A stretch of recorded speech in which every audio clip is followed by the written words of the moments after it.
236। Elder Lohit, क्या आप पता लगा सकते हैं कि यह व्यक्ति कहाँ है? शांतनु देशमुख ने पूछा। उसकी आवाज उत्तेजना से भरी हुई थी। यह सही है एल्डर लोहित, यह हुआक्सिया के भविष्य से संबंधित है, इसलिए हमें इसे गंभीरता से लेना होगा। अन्य एल्डर्स ने भी सहमति जताई। एल्डर लोहित ने थोड़ी देर सोचा और सिर हिलाया। फिर उसने ज्योतिष कंपास को हवा में उछाला और वह हवा में तैरने लगा। उसी समय उसने अपनी हथेली से रक्तसार की एक बूंद निकाली जो ज्योतिष कंपास में चली गई। कंपास तेजी से घूमने लगा। एल्डर लोहित की उंगलियां तेजी से मुद्रा बनाने लगीं और उसने मंत्र पढ़ना शुरू किया। फिर अचानक ज्योतिष कंपास चकनाचूर हो गया। दांववादी वस्त्रों में एल्डर लोहित को एक तेज प्रतिघात का सामना करना पड़ा और उसने एक मुंह खून उगल दिया और जमीन पर गिर गया। शांतनु देशमुख ने तुरंत प्रतिक्रिया दी और जल्दी से एल्डर लोहित को एक गोली खिला दी। एल्डर लोहित, जल्दी से खुद को ठीक करें। एल्डर लोहित ने सिर हिलाया और आंखें बंद करके पद्मासन में बैठ गया। फिर इस पर्वत के शिखर पर मौजूद क्यूई उसके शरीर में प्रवाहित होने लगी। कुछ मिनटों बाद उसने आंखें खोली और गंभीरता से कहा, मैं इस व्यक्ति के भाग्य का पता नहीं लगा सकता। स्वर्गीय दांव मुझे ऐसा करने की अनुमति नहीं देता। स्वर्गीय दांव भी उसके भाग्य को नियंत्रित नहीं कर सकता तो मैं कैसे कर सकता हूं? अन्य तीनों उसके शब्दों से चौंक गए और उनके चेहरे गंभीर हो गए। यहां तक कि स्वर्गीय दांव भी इस व्यक्ति के भाग्य को नियंत्रित नहीं कर सकता। यह व्यक्ति कौन था और वह इतना भयानक क्यों था? हालांकि मुझे पता है कि वह अब कहां है। कहां? तीनों ने एक साथ कहा। दांववादी वस्त्रों में एल्डर लोहित ने एक निश्चित दिशा की ओर इशारा किया और उदासीनता से कहा, जियांगनान। शांतनु देशमुख स्तब्ध रह गया जब उसने ये शब्द सुने। वह हैरान था। जियांगनान। सबसे पहले उसने जो सोचा वह कमीना विहान मल्होत्रा। हालांकि वह स्वाभाविक रूप से यह विश्वास नहीं करता था कि विहान मल्होत्रा वह अस्तित्व था जिसने उस घटना को उत्पन्न किया था। उस समय जब भूमिका देशमुख ने उसकी इच्छा के विरुद्ध जाकर रिवर सिटी के मल्होत्रा परिवार के उस लड़के से शादी की और इस कमीने को जन्म दिया, तो उसने लोगों को भेजकर विहान मल्होत्रा को छीन लिया और उसकी प्रतिभा का परीक्षण किया। यदि इस नीच संतान ने भूमिका की आध्यात्मिक प्रतिभा को विरासत में पाया होता तो वह पूरे परिवार को माफ कर सकता था। आखिरकार हुआक्सिया के मार्शल आर्ट्स जगत में एक प्रतिभाशाली का महत्व बहुत बड़ा था। हालांकि विहान मल्होत्रा के पास केवल साधारण जड़ें थीं, एक कचरा। उस क्षण वह विहान मल्होत्रा को पृथ्वी के चेहरे से हटाना चाहता था। यदि भूमिका की मिन्नतें नहीं होती तो विहान मल्होत्रा जन्म के तुरंत बाद मर जाता। इसलिए इस क्षण उसने महसूस किया कि कोई भी वह स्वर्ग विरोधी व्यक्ति हो सकता है, लेकिन वह कमीना विहान मल्होत्रा नहीं हो सकता। जियांगनान प्रांत में मेहता परिवार का निवास।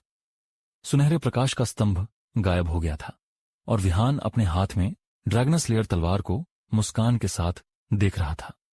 उसकी मेहनत व्यर्थ नहीं गई। वह ड्रैगन स्लेयर तलवार में निहित असीम शक्ति को महसूस कर सकता था। इस तलवार से लैस होकर उसकी शक्ति ने एक विशाल छलांग लगाई थी। अचानक एक काली छाया चमकी और उसने देखा कि एल्डर गुरदीप उसके सामने जमीन पर घुटने टेके हुए था। मिस्टर विहान, कृपया मुझे अपना शिष्य बना लें। मैं अंधा था और मैंने अभी अभी आपको अपमानित किया। कृपया मुझे क्षमा करें मिस्टर विहान। विहान ने सिर हिलाकर मना किया। मैं शिष्य नहीं स्वीकार करता, आपको उठना चाहिए। एल्डर गुरदीप बिल्कुल नहीं उठा। वह जानता था कि यदि वह अभी अभी देखी गई चीज का एक अंश भी सीख सकता है तो वह बिना किसी पछतावे के मर सकता है। विहान ने एल्डर रश को अनदेखा कर दिया और कमरे से बाहर चला गया। इस क्षण वह थोड़ा कमजोर था और आराम करने के लिए एक जगह ढूंढना चाहता था। काव्या ने स्वाभाविक रूप से यह महसूस किया और जल्दी से आगे बढ़ी, झुककर अपने कंधों से विहान को सहारा देकर कमरे से बाहर ले गई। हालांकि विहान इस समय इस सब पर ध्यान देने के मूड में नहीं था। जल्द ही दोनों काव्या के कमरे में पहुंच गए और उसने फिर से टाइल पर थपथपाया, जिसके बाद नीचे के गुप्त कमरे का प्रवेश द्वार बंद हो गया। सब कुछ सामान्य हो गया। 3 घंटे बाद विहान ने आंखें खोलीं और अचानक खड़ा हो गया। जब उसने महसूस किया कि ड्रैगन स्लेयर तलवार अभी भी उसके पास है, तो उसने राहत की सांस ली। अचानक उसकी पुतलियां सिकुड़ गईं क्योंकि उसने महसूस किया कि वह शर्ट नहीं पहने हुए था। इसके अलावा वह काव्या मेहता के बिस्तर पर था। उसने कंबल उठाया और नीचे देखा। उसकी पैंट अभी भी वहां थी। इस लड़की ने कुछ नहीं किया होगा, है ना? विहान उठा। बेडसाइड टेबल पर एक बिल्कुल नया कस्टम फिटेड कैजुअल पोशाक था, जो स्पष्ट रूप से काव्या ने उसके लिए तैयार किया था। यह उसके लिए बिल्कुल सही था। जल्द ही दरवाजा खुला और काव्या अपने कपड़े बदलकर अंदर आई। मिस्टर विहान, आप पहले से ही जाग गए हैं। विहान ने सिर हिलाया। उसने उत्सुकता से पूछा, क्या आपने मेरे कपड़े उतारे? यह सुनकर काव्या का सुंदर चेहरा लाल हो गया और उसने जल्दी से घबराहट में कहा, मिस्टर विहान, गलत मत समझिए, क्योंकि उस समय आपके कपड़े पूरी तरह से गीले थे। यदि आप ऐसे ही सोते तो आपके शरीर को समस्या हो सकती थी, इसलिए मैंने आपके कपड़े उतारने का फैसला किया। वह जितना बोलती, उसका चेहरा उतना ही लाल होता जाता। उसने महसूस किया कि वह विहान के सामने अपनी सामान्य शांति बनाए नहीं रख पा रही थी। एपिसोड 237। मैं तुम्हें दोष नहीं दे रहा हूं, तुम्हें इतना घबराने की जरूरत नहीं है, विहान ने कहा। आपकी समझ के लिए धन्यवाद, मिस्टर विहान, काव्या मेहता ने मुस्कुराते हुए कहा। ठीक है, चूंकि तलवार को पुनर्जनन कर दिया गया है, मैं यहां और नहीं रुकूंगा। इस बार मैं आपके मेहता परिवार का एहसानमंद हूं। अगर आपको कुछ चाहिए तो आप मुझसे मिल सकते हैं, विहान ने कहा। अब जब ड्रैगन स्लेयर तलवार पूरी हो गई थी, विहान बहुत अच्छे मूड में था। उसे जो सहायता मिली थी वह वास्तव में एक एहसान के लायक थी। यह सुनकर काव्या मेहता की आंखों में उत्तेजना की चमक दिखाई दी। उसी समय उसे वह समय याद आया जब कॉफी शॉप में उसने हास्यास्पद रूप से विहान को मेहता परिवार के एक एहसान का वादा किया था। दोनों एहसानों की कीमत वास्तव में तुलनीय नहीं थी।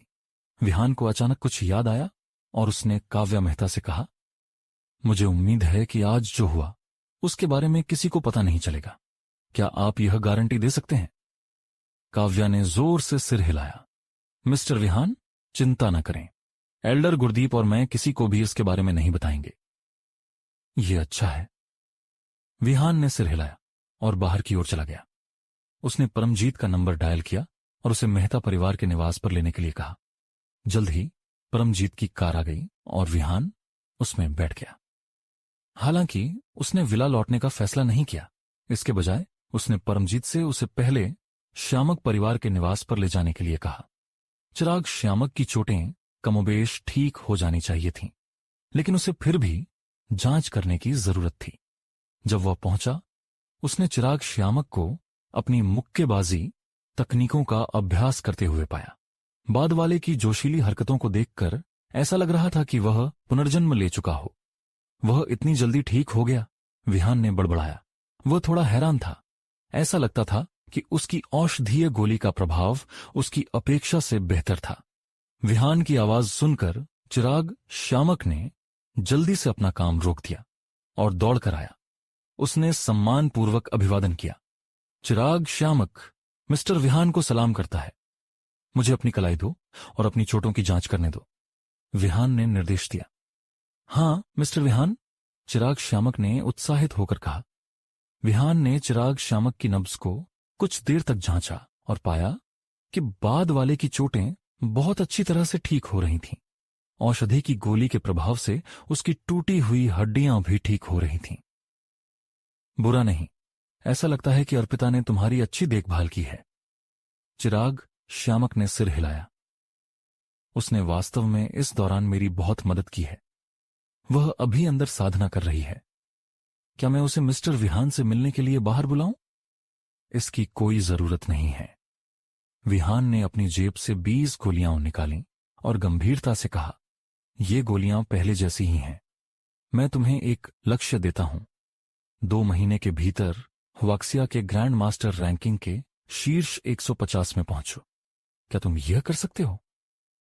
यह सुनकर चिराग शामक की आंखें सिकुड़ गईं। यह पुराने उसके लिए असंभव होता, लेकिन मिस्टर विहान की साधना, तकनीक और गोलियों के साथ असंभव संभव हो गया। चिराग शामक ने दांत भींचे, मुट्ठियां बांधी और कसम खाई, मिस्टर विहान, मैं ये करूंगा। ठीक है, अगले कुछ दिनों तक यहां रहो। जब तुम्हारी चोटें पूरी तरह ठीक हो जाएं, तो मुझसे संपर्क करना। हां मिस्टर विहान। विहान ने फिर श्यामक परिवार के निवास को छोड़ दिया और कार में बैठने ही वाला था कि उसने हवा में किसी चीज की सीटी की आवाज सुनी जो उसकी दिशा में आ रही थी। उसकी आंखें सिकुड़ गईं और उसके हाथ से एक हवा की ब्लेड निकली। जब हवा की ब्लेड उस उड़ती हुई वस्तु से टकराई तो एक विस्फोट हुआ। उसके आश्चर्य में वह उड़ती हुई वस्तु वास्तव में एक पत्ता था। वह भी पत्तियों का उपयोग करके लोगों को चोट पहुंचा सकता था और अतीत में ऐसा कर चुका था, लेकिन जांगनान प्रांत में उसने ऐसा करने वाले बहुत कम लोगों को देखा था। ऐसा लगता था कि कोई विशेषज्ञ उससे मिलने आया था। विहान की पहली प्रतिक्रिया थी कि यह ह्वाक्सिया के मार्शल आर्ट्स विभाग से कोई था। हालांकि उसने मार्शल आर्ट्स एरिना में प्रदीप गिल के साथ लड़ने के लिए सहमति दी थी, वह उनसे छिपकर हमले की संभावना को नकार नहीं सकता था। आखिरकार उसे मार्शल आर्ट्स विभाग के बारे में अच्छा ज्ञान नहीं था। ड्राइवर की सीट पर बैठे परमजीत ने भी इस समय कुछ देखा। उसने एक हथियार निकाला और कार से बाहर आने ही वाला था कि विहान बोला, परम, कार में रहो, मैं यहां बाहर की चीजों का ध्यान रखूंगा। मिस्टर विहान, क्या मुझे ड्रैगन सोल को सूचित करना चाहिए? मैं इस छोटी सी बात को खुद संभाल सकता हूं। परमजीत ने सिर हिलाया। उसने मिस्टर विहान पर भरोसा किया। आखिरकार ड्रैगन सोल के मुख्य प्रशिक्षक का खिताब सिर्फ दिखावे के लिए नहीं था। इसके साथ विहान उस दिशा की ओर चला गया जहां से पत्ता उड़ा था। श्यामक परिवार के निवास के पास एक पेड़ों से घिरी सड़क। आसपास शांति थी और उसने जल्द ही एक मध्यम आयु के आदमी को दूर खड़े देखा। उसकी पीठ उसकी ओर थी। वह कुछ नहीं बोला। विहान ने उस मध्यम आयु के आदमी को रुचि से देखा। उसे यकीन था कि उसने इस व्यक्ति को पहले कभी नहीं देखा था। तुमने मुझ पर हमला क्यों किया? विहान ने पूछा। उसका स्वर अडिग था। यह सुनकर मध्यम आयु का आदमी जोर से हंसा। मैं बस ये जानना चाहता था कि वह हंटर कितना भयानक है जिसने जांगनान प्रांत में अनगिनत बलों को डर से कांपने पर मजबूर कर दिया था। तुमने मुझे निराश नहीं किया। क्या ह्वाक्सिया के मार्शल आर्ट्स विभाग ने तुम्हें यहां भेजा है? विहान की नजर उदासीन बनी रही। मध्यम आयु के आदमी ने सिर हिलाया। उसकी पीठ अभी भी विहान की ओर थी। अगर मुझे ह्वाक्सिया के मार्शल आर्ट्स विभाग ने तुम्हें यहां भेजा है? विहान की नजर उदासीन बनी रही। मध्यम आयु के आदमी ने सिर हिलाया। उसकी पीठ अभी भी विहान की ओर थी। अगर मुझे ह्वाक्सिया के मार्शल आर्ट्स विभाग ने भेजा होता तो क्या तुम्हें लगता है कि मैं तुमसे बात करने के लिए समय निकालता? हालांकि तुम शायद 2 दिनों से ज्यादा जीवित नहीं रहोगे। प्रदीप गिल की ताकत तुमसे कहीं ज्यादा है। यह अतिशयोक्ति नहीं बल्कि सच है। विहान, मैं मानता हूं कि तुम बहुत मजबूत हो। तुम्हारी ताकत जांगनान प्रांत की बाकी युवा पीढ़ी से कहीं ज्यादा है, लेकिन तुम्हें खुद को संयमित करना नहीं आता। तुम बहुत घमंडी हो। मैंने ऐसे बहुत से लोगों को देखा है और अंत में केवल एक ही परिणाम होता है, और वह है असमय मृत्यु। मध्यम आयु के आदमी की आवाज ठंडी थी। क्या तुमने बोलना खत्म कर लिया है? अगर तुम यहां बकवास करने आए हो तो मेरे तुम्हें मारने से पहले चले जाओ। तुम। मध्यम आयु का आदमी मुड़ा। वह एक भयानक काला मुखौटा पहने हुए था जो उसके चेहरे को छिपा रहा था। विहान की आंखें सिकुड़ गईं जब उसने देखा कि मध्यम आयु के आदमी के हाथ में एक डार्ट था जिस पर खून से सने प्लम की छवि थी। ज़्वेमे पैलेस। विहान ने एक कदम आगे बढ़ाया और अपने हाथ पीछे रखे। क्या स्वेमी पैलेस ने तुम्हें मुझे मारने के लिए भेजा है? मध्यम आयु के आदमी ने सिर हिलाया और कहा, स्वेमी पैलेस के हत्यारे इतनी बातें करने की जहमत नहीं उठाते।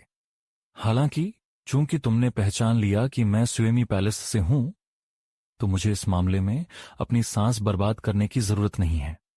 मैंने तुमसे कल मुझसे मिलने के लिए कहा था। तुम क्यों नहीं आए? विहान को तुरंत एहसास हुआ कि उसके सामने खड़ा मध्यम आयु का आदमी जांगनन प्रांत के स्वेमे पैलेस की शाखा का नेता जयेश राज था। उसने उम्मीद नहीं की थी कि यह व्यक्ति वास्तव में उससे मिलने की पहल करेगा। क्या मुझे तुमसे सिर्फ इसलिए मिलना चाहिए क्योंकि तुम जयेश राज हो? हास्यास्पद। विहान ने बोलने के बाद वह मुड़ा और चला गया। हालांकि विहान के 3 कदम लेने के बाद पीछे से एक ठंडी आवाज गूंजी। अगर मैं कैपिटल सिटी के लोगों को बता दूं कि तुमने स्वेमे पैलेस को नाराज कर दिया है, तो क्या तुम्हें लगता है कि तुम अभी भी शांतिपूर्ण जीवन जी सकते हो? भले ही तुम परवाह ना करो, तुम्हें अपने आसपास के लोगों के बारे में सोचना चाहिए, जैसे जिया चौहान या प्रिया। विहान रुक गया। उसके शरीर से एक हथियारी आभा निकली। वह मुड़ा और जयेश को ठंडी नजरों से घूरा। क्या तुम मुझे धमकी दे रहे हो? मुझे धमकियों से नफरत है, बहुत ज्यादा नफरत है। एपिसोड 238। जयेश राज थोड़ा स्तब्ध रह गया और अनजाने में एक कदम पीछे हट गया। उसने ऐसी ठंडी नजर पहले केवल एक व्यक्ति में देखी थी, ज्वेमेई पैलेस का नंबर 1 हत्यारा। उसे आसपास एक ठोस हत्यारी आभा भी महसूस हुई। उसके चेहरे पर पहने मुखौटे पर कुछ निशान पहले से ही दिखाई दे रहे थे, जो सिसकने की आवाज कर रहे थे। विहान, तुमने ज्वेमेई पैलेस के एक विशेषज्ञ को मार डाला। क्या तुम्हें इसके लिए कोई स्पष्टीकरण नहीं देना चाहिए? विहान ने अपनी जेब से एक सिगरेट निकाली और उसे जलाया।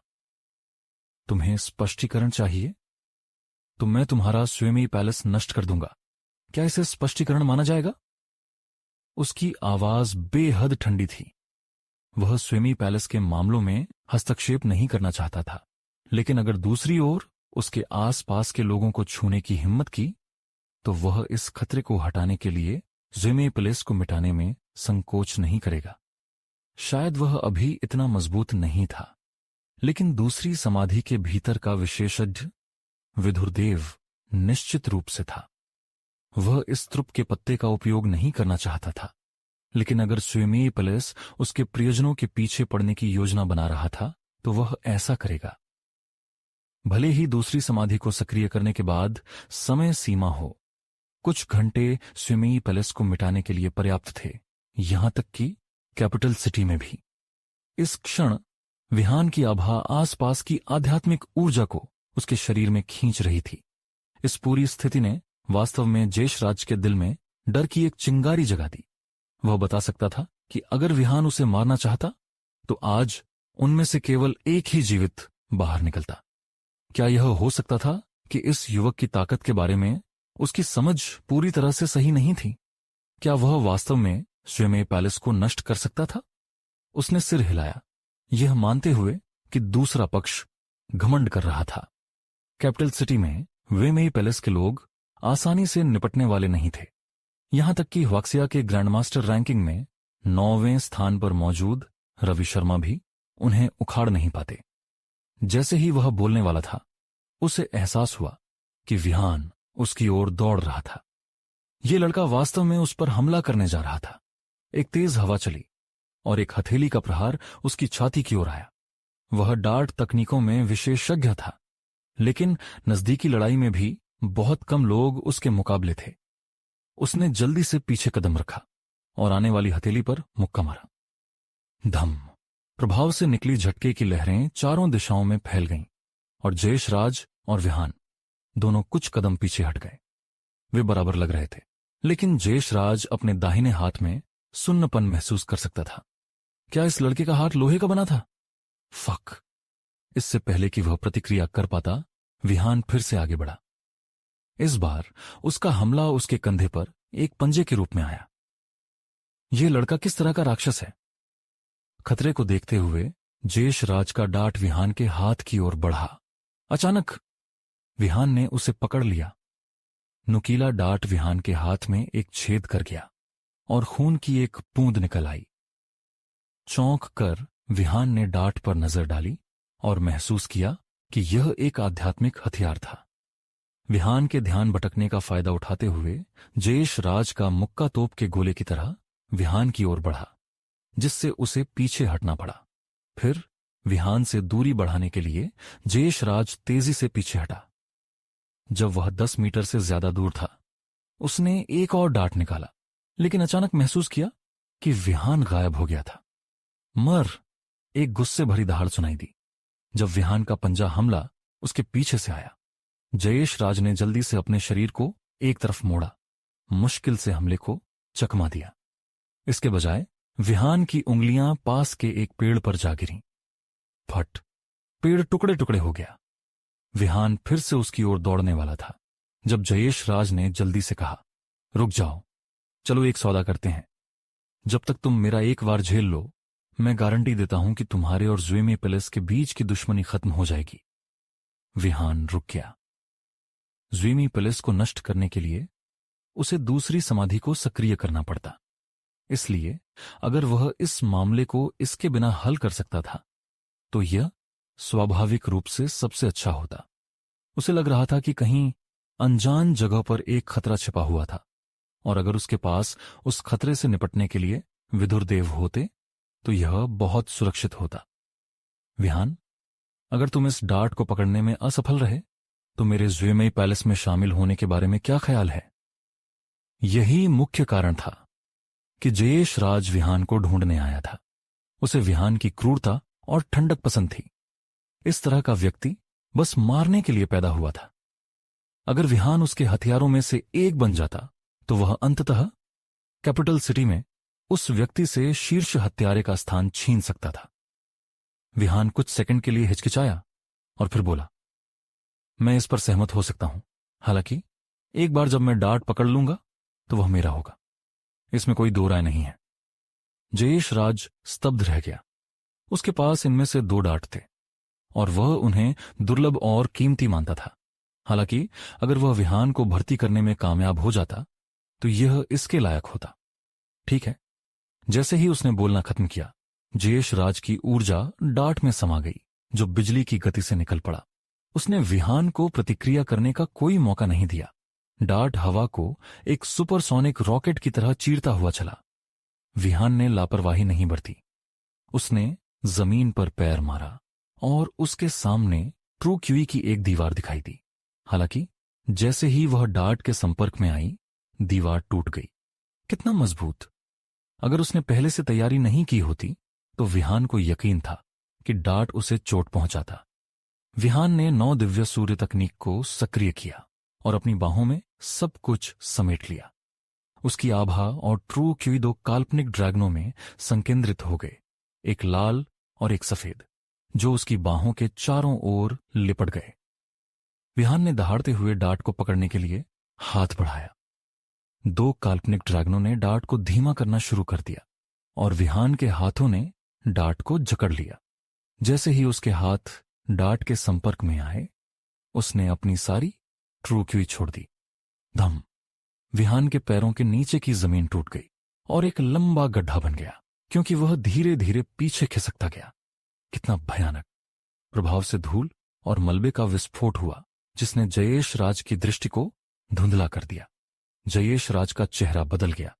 उसे नहीं पता था कि परिणाम क्या था। उसके डार्ट कभी चूकते नहीं थे और कोई भी उनसे बच नहीं पाता था, इसलिए उसे नहीं लगा कि विहान इसे पकड़ सकता था। विहान को मारने से बचने के लिए उसने जानबूझकर विहान के महत्वपूर्ण अंगों पर निशाना नहीं लगाया था। हालांकि धूल से ढके गड्ढे से कोई हलचल नहीं आ रही थी। क्या वह लड़का मर गया था? फक! हालांकि उसने विहान को धमकी दी थी, इसका मतलब यह नहीं था कि वह विहान को मारना चाहता था। धीरे धीरे धूल बैठ गई और गहरे गड्ढे में उसे अंततः विहान की आकृति दिखाई दी। वह अपने हाथ में एक डार्ट पकड़े हुए था और स्थिर था। उसका पूरा शरीर एक ठंडी आभा छोड़ रहा था। जयेश राज ने विहान के हाथ को घूरा और अचानक महसूस किया कि वहां खून की एक बूंद भी नहीं थी। यह कैसे संभव था? उसने वास्तव में डार्ट को बिना चोट के पकड़ लिया था। इस लड़के ने यह कैसे किया? डर की एक भावना जयेश राज के पूरे शरीर में फैल गई, क्योंकि उसे एहसास हुआ कि उसने विहान को बहुत कम आंका था। अचानक विहान ने सिर उठाया और मुस्कुराया। अब से ये मेरा है।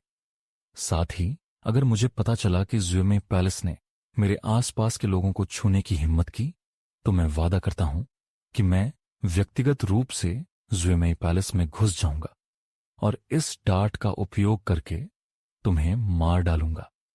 अगर तुम्हें विश्वास नहीं है तो इसे आजमा कर देख लो। विहान ने डार्ट को अपने हाथ में पकड़े हुए परमजीत की ओर वापस चला, जो ज्यादा दूर नहीं था।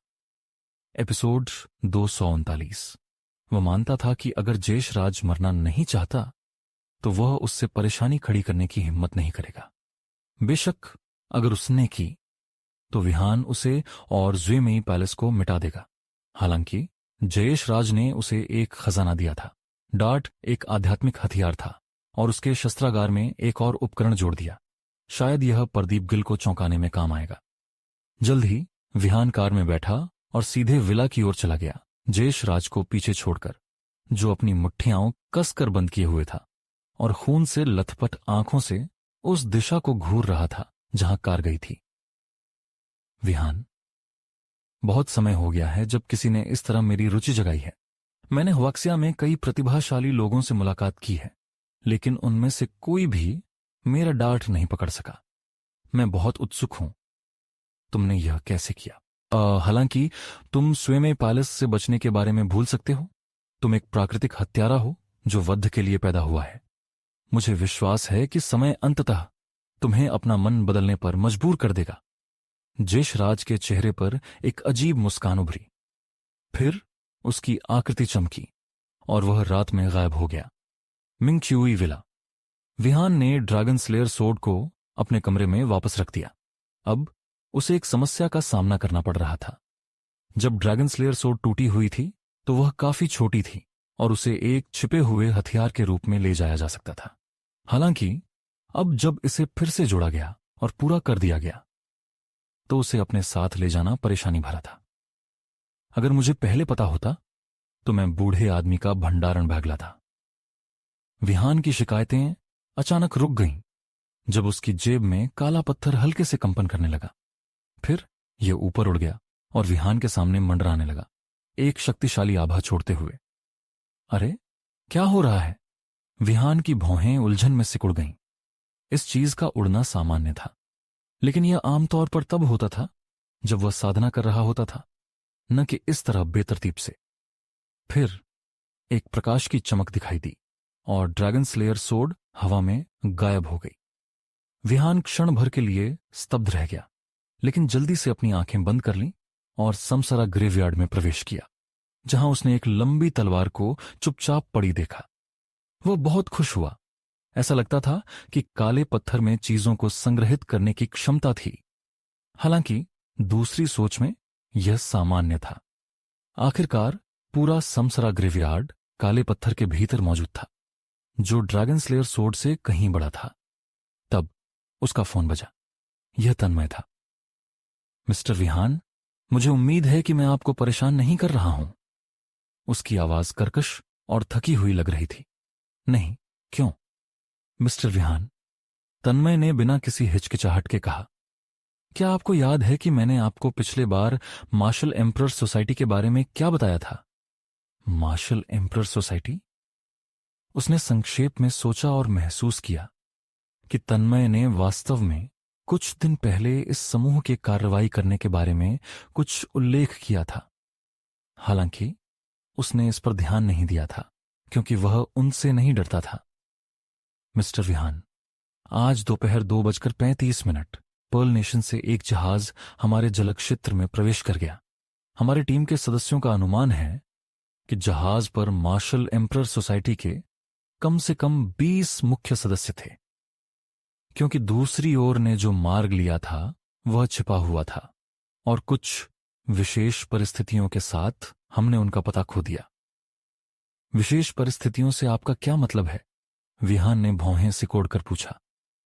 ड्रैगन सोल ने बाद में जहाज को ढूंढ लिया, लेकिन उस पर कोई नहीं था। संभवतः वे तट पर उतर चुके हैं, इसलिए मैंने मिस्टर विहान को उनके बारे में याद दिलाने के लिए फोन किया। हालांकि हम उनका पता लगाने की कोशिश जारी रखेंगे। यह कहने के बाद तन्मय ने फोन काट दिया। विहान ने इस पर ज्यादा नहीं सोचा। उसने फोन को एक तरफ फेंक दिया और समसारा ग्रेवयार्ड का अध्ययन जारी रखा। एक और घंटे के बाद विहान को एक टेक्स्ट संदेश मिला। सामग्री बहुत सरल थी। हमने लक्ष्यों का पता लगा लिया है। मैं ड्रैगन सोल के हमले का नेतृत्व करने की तैयारी कर रहा हूं। कृपया निश्चिंत रहें, मिस्टर विहान। विहान तन्मय के काम से बहुत आश्वस्त था और ड्रैगन सोल के मुख्य प्रशिक्षक बनने के बाद तन्मय के प्रति उसकी अच्छी धारणा और बढ़ गई। कम से कम उसने उसके दृढ़ संकल्प और मेहनत को स्वीकार किया, जिसके साथ वह अपनी जिम्मेदारियों को निभाता था। उसने तन्मय को एक अवसर देने पर भी विचार किया, क्योंकि यह उसके और हुआक्सिया दोनों के लिए अच्छी बात होती। इसके अलावा तन्मय ने इस दौरान उसकी बहुत मदद की थी। तुलना में मुख्य प्रशिक्षक के अपने खिताब के बावजूद पहली बार आधार पर जाने के अलावा उसने ड्रैगन सोल के लिए कभी कुछ नहीं किया था। भूल जाओ, जब मेरे पास समय होगा तो मैं फिर जाऊंगा। रात को विहान और प्रिया ने रात का खाना खाया और टहलने जाने की योजना बनाई जब उसकी जेब में फोन बजा। उसने अनजाने में कॉल को रद्द कर दिया, लेकिन 10 सेकंड बाद फोन फिर से बजा। विहान, बस इसे उठा लो, वैसे भी तुम्हारा नंबर कुछ ही लोगों को पता है, प्रिया ने कहा। विहान ने सिर हिलाया और कॉलर आईडी पर नजर डाली। उसने सोचा कि यह तन्मय होगा, लेकिन यह जितेंद्र राणावत था। सामान्य परिस्थितियों में जितेंद्र राणावत उसे फोन नहीं करता था, इसलिए उसे एक बुरा एहसास हुआ कि कुछ गलत हो गया था। कॉल कनेक्ट हो गई। मिस्टर विहान, कुछ हुआ है, जितेंद्र राणावत ने सीधे कहा। इस एक वाक्य ने ही विहान का चेहरा बदल दिया। क्या हुआ मिस्टर विहान?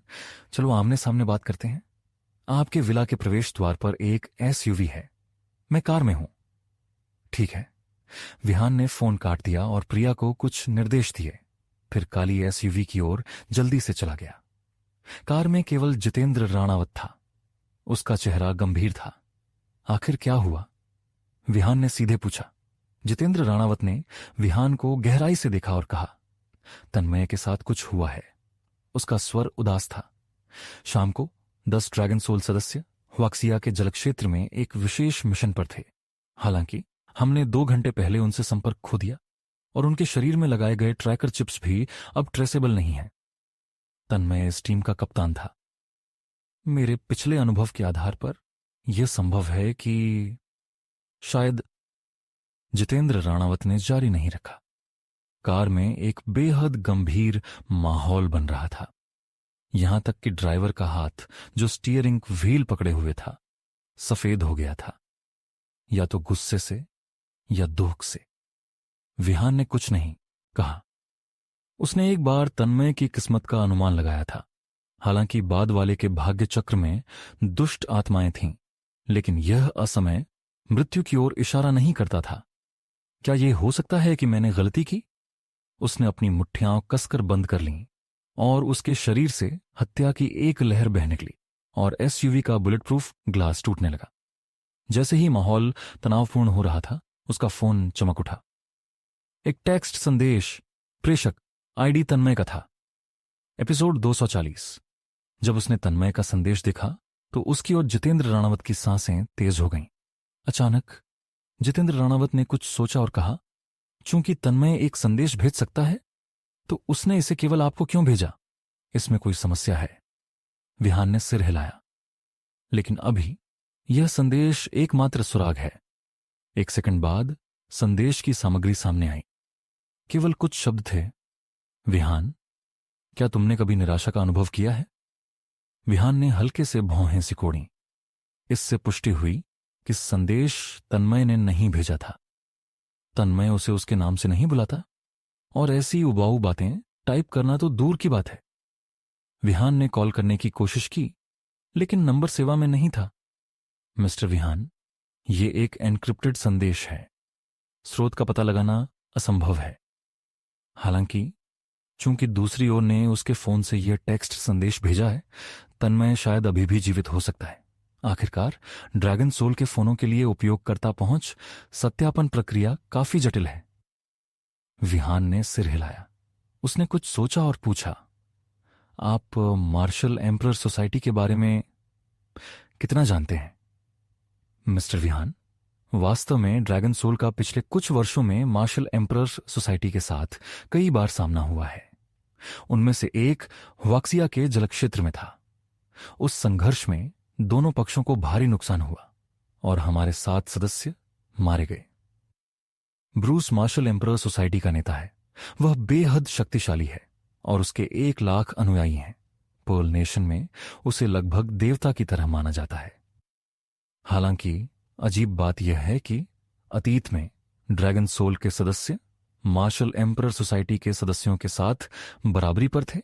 फिर भी इस बार हम पूरी तरह से हार गए हैं। मुझे डर है कि टीम को मार्शल एम्परर सोसाइटी के किसी बहुत शक्तिशाली विशेषज्ञ का सामना करना पड़ा होगा। इस प्रकार के विशेषज्ञ के खिलाफ आग्नेयास्त्र अप्रभावी हैं। विहान गहरी सोच में पड़ गया। तन्मय के मुसीबत में होने का कारण वास्तव में काफी हद तक उसकी वजह से था। आखिरकार मार्शल एम्परर सोसाइटी के ये लोग संभवतः रिवर सिटी में अपने सदस्यों को मारने के बाद उससे बदला लेने के लिए यहां आए थे। धमकी भरा टेक्स्ट संदेश सबसे अच्छा सबूत था। इस क्षण उसकी फोन की स्क्रीन फिर से चमक उठी। इस बार एक लिंक भेजा गया था। मिस्टर विहान, क्या आप अपने फोन को इस लैपटॉप से जोड़ने में कोई आपत्ति नहीं करेंगे? मैं ड्रैगन सोल के टेक्नीशियनों से इस लिंक की जांच करवाऊंगा, जितेंद्र राणावत ने कहा। विहान ने सिर हिलाया और फोन जितेंद्र राणावत को सौंप दिया, जिन्होंने एक डेटा केबल निकाला और उसे कार में मौजूद लैपटॉप से जोड़ दिया। जितेंद्र राणावत कंप्यूटर पर ड्रैगन सोल के टेक्नीशियनों के साथ आगे पीछे बातें करते रहे और अंततः राहत की सांस ली। लिंक में कोई समस्या नहीं है, ये एक वायरस नहीं होना चाहिए। ये कहने के बाद जितेंद्र राणावत ने लिंक खोला। 1 सेकंड बाद स्क्रीन पर एक लाइव फीड दिखाई दी, जिसमें 10 लोगों के शरीर दिख रहे थे। सभी 10 ड्रैगन सोल के सैनिक थे। शुक्र है ये 10 लोग केवल बेहोश थे। हालांकि उनके हाथ और पैर बंधे हुए थे और उनके शरीर खूनी घावों से ढके हुए थे। इस चौंकाने वाले दृश्य को देखकर विहान ने अपनी मुट्ठियां कस लीं। जांगनन प्रोविंस में वह हंटर था जिससे हर कोई डरता था। हालांकि वह ड्रैगन सोल का मुख्य प्रशिक्षक भी था। दूसरे शब्दों में ये 10 लोग उसके अधीनस्थ थे। जब उसने उन्हें घावों से भरा देखा तो विहान कैसे क्रोधित नहीं हो सकता था। यहां तक कि जितेंद्र राणावत ने हवा में मुक्का मारा और गाली दी। मार्शल एम्पायर सोसाइटी का बच्चा। जल्द ही स्क्रीन पर एक जोकर का मुखौटा पहने एक आदमी दिखाई दिया। आदमी के हाथ में एक तलवार थी और वह सीधे कैमरे की ओर देख रहा था। उसके होंठों के कोने एक भयानक मुस्कान में मुड़े हुए थे। विहान, आखिरकार हम मिल रहे हैं। तुम मेरी सोच से भी छोटे हो। विहान की आंखें ठंडी थीं। उन्हें जाने दो और मैं पुरानी बातें भूल जाऊंगा, उसने शांति से कहा। स्क्रीन पर मौजूद आदमी हंसा, जैसे कि उसने कुछ मजेदार सुना हो। क्या तुम मुझे आदेश दे रहे हो? तुम हुआक्सिया के लोग काफी मजाकिया लगते हो। उन्हें जाने दो, विहान ने खुद को दोहराया। उसकी आवाज और भी ठंडी हो गई। किसी कारण से कार की खिड़कियां पहले से ही ठंड की एक परत से ढकी हुई थीं। आदमी ने विहान की अनदेखी की। इसके बजाय वह एक बेहोश ड्रैगन सोल सैनिक के पास गया और उसके सीने में लात मारी। ड्रैगन सोल सैनिक तुरंत होश में आ गया और खून की एक उगली उगल दी। जब उसने अपने सामने के आदमी को देखा तो उसकी गर्दन की नसें फूल गईं और वह गुस्से से गरज उठा। आदमी अभी भी मुस्कुरा रहा था और उसका जोकर मुखौटा उसे और भी डरावना बना रहा था। अचानक उसने अपनी तलवार को ड्रैगन सोल सैनिक के कंधे पर रख दिया और कैमरे की ओर देखा। अगला, मैं आपको एक शानदार प्रदर्शन देखने के लिए आमंत्रित करना चाहता हूं। कैसा रहेगा? मैं हमेशा से उत्सुक रहा हूं कि हुआक्सिया का ड्रैगन सोल किस तरह की टीम है। यह कहने के बाद उसने तलवार को क्रूरता से सैनिक के कंधे में घुसा दिया, कपड़े और त्वचा दोनों को काटते हुए। खून बहने लगा। सैनिक दर्द से कराह उठा। उसकी आंखें खून से लाल हो गईं। आदमी वहीं रुक गया और सैनिक से कहा, सुनो, जब तक तुम कैमरे के सामने कहो कि हुआक्सिया के लोग सुअर हैं, मैं तुम्हें जाने देने पर विचार करूंगा। मैं तुम्हारा इलाज भी कर सकता हूं। ड्रैगन सोल सैनिक ने मुखौटा पहने आदमी को घूरा और उसके मुखौटे और कपड़ों पर खून की एक उंगली उगल दी। वाक्सिया को अपमानित नहीं किया जा सकता। भले ही तुम मुझे मारने की धमकी दो, मैं नहीं झुकूंगा। सैनिक की आंखों में दृढ़ संकल्प था। ड्रैगन सोल का सदस्य बनने के लिए सबसे बुनियादी आवश्यकता थी पूर्ण वफादारी। यह सुनने के बाद आदमी की भयानक मुस्कान और चौड़ी हो गई, क्योंकि उसका हाथ और अधिक बल लगाने लगा। तलवार और गहरी कट गई और अधिक से अधिक खून बहने लगा, यहां तक कि हड्डी भी दिखाई देने लगी। क्या तुम वाकई नहीं कहना चाहते? मैं देखना चाहता हूं कि तुम कितने समय तक टिक सकते हो। वह नहीं मानता था कि ये लोग मरने से बेहतर मानते थे। ड्रैगन सोल योद्धा की नसें फूल रही थीं, क्योंकि वह दर्द से अपने दांत पीस रहा था। फिर वह गरज उठा, मार्शल एम्पायर सोसाइटी ही सुअर है, इसे खाओ, तुम कमीने। इस क्षण मुखौटा पहने आदमी का चेहरा पूरी तरह से बदल गया। एक और कठोर लात सैनिक के पेट पर लगी, जिससे उसकी सांसें उखड़ गईं। हालांकि सैनिक की आंखें अभी भी दृढ़ संकल्प से भरी हुई थीं। वह वासिया की रक्षा मरते दम तक करेगा, भले ही वह केवल उसका सम्मान ही बचा सके। इस क्षण विहान का दिल गुस्से से जल रहा था। वह अब खुद को नियंत्रित नहीं कर सका और उसने कार के दरवाजे पर मुक्का मारा, जो बल के तहत अंदर धंस गया। बुलेट प्रूफ ग्लास टूट गया और चारों ओर बिखर गया। तुम मौत को बुला रहे हो? जितेंद्र राणावत उसे शांत करना चाहता था, लेकिन महसूस किया कि वह खुद को भी शांत नहीं कर सकता था। कौन अपने अधीनस्थों को इस तरह यातना सहते देख सकता था? उसकी आंखें गुस्से से जल रही थीं जब उसने कैमरे से कहा, वाक्सिया, आपको आखिरी बार चेतावनी दे रहा है। अगर तुमने हमारे सैनिकों को फिर से चोट पहुंचाने की हिम्मत की तो मार्शल एम्परर सोसाइटी परिणामों को सहन नहीं कर पाएगा।